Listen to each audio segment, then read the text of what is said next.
Hi everyone, Tiffany Shank here, Tuesday Talks with Virginia's for Doulas. Today our topic is making decisions in labor and the B.R.A.I.N acronym. Just a real quick note, I don't know, and I think most birth workers and doulas don't know who to credit the B.R.A.I.N acronym to, but I didn't come up with it. However, I am going to share with you a little bit about it today. So, making decisions in labor, right? When preparing for a baby, you have an idea of what you want for your birth, and you have an idea of what your goals are.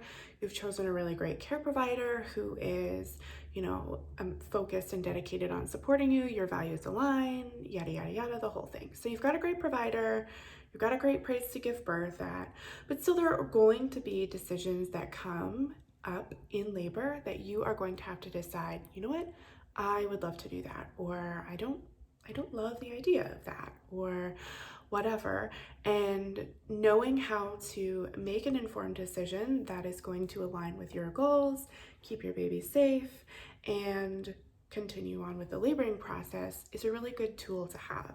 So the B.R.A.I.N acronym is our favorite way to do that, and it stands for B, what are the benefits, R, what are the risks, A, what are the alternatives, and I, sort of, how are you feeling about that? What is your intuition saying? And N, what happens if we do nothing in this moment and revisit this decision later?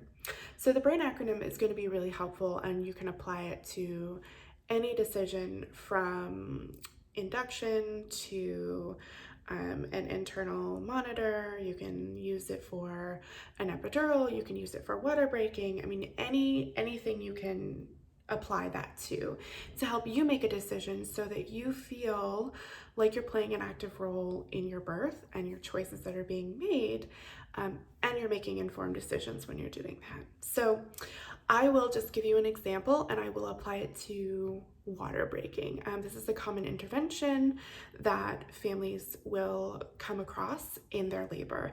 And I don't say intervention to mean something bad. An intervention just means that, something is being done, all right? So sometimes that word has a negative connotation to it, and I just wanted to clarify that. So let's say your provider comes in and says, hey, you're 5 centimeters, why don't we break your water?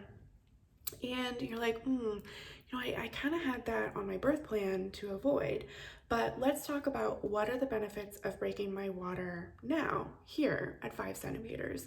What are the potential risks? And what are the alternatives? So are we breaking our water to help my labor progress? Are we breaking my water just because I'm 5 centimeters? Or does your provider have a specific reason for wanting to break your water at this moment? So sort of exploring those alternatives can help you make that decision. What does your intuition say? Sometimes people write on their birth plan, I don't want my water broken, but then, they're in labor and they're like, you know what? I don't feel any particular way about it. Let's do this, or let's wait. And then the N stands for need more time or doing nothing. So speaking with your provider about what happens if we decide not to break my water at this time and we revisit this topic in an hour. And your provider will chat with you about that. You can chat with your partner about that, just to make sure that you feel on board with the decision. And sometimes, especially at 5 centimeters, it's like, we could really go either way. If you were at 6 or 7 centimeters and your bag of waters was bulging, you might have a different answer. Your provider might have a different answer. But that's just a really good way to apply the B.R.A.I.N acronym to making good decisions and informed decisions in labor that will enable you to feel really involved and good about the choices that you're making.